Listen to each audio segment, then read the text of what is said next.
Are you surprised President Biden has made one of the largest weapons sales to Israel at $8 billion US just before Trump takes office? And do you welcome the sale? I do welcome the sale. I think it's important.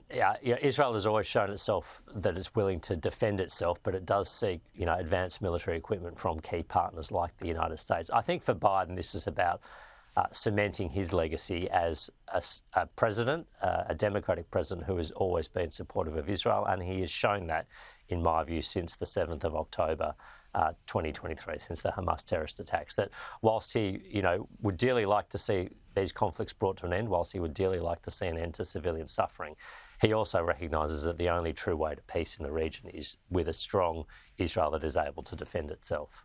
Israel confirmed on Saturday that negotiations for a Gaza ceasefire and hostage release deal had resumed in Qatar. Could this be the moment we see more hostages return, do you think? Well, look, I would hope so. I mean, there's about 101 hostages still being held. We don't know what state they are in. I hasten to add, we don't know how many of them remain alive. They've been held now for 15 months. They have been held, by all accounts, in inhumane conditions. They're not being held in internationally recognised facilities. They're not getting visits by the International Committee of the Red Cross or Amnesty or any other groups like this.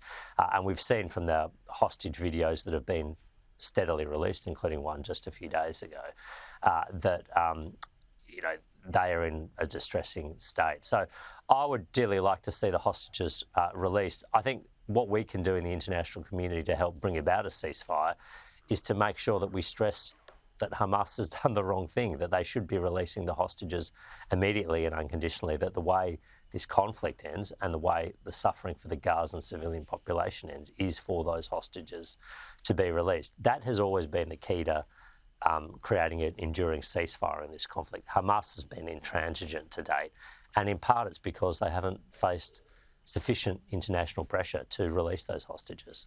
Dave Sharma, appreciate you coming on this morning. Thanks so much. Good to see you.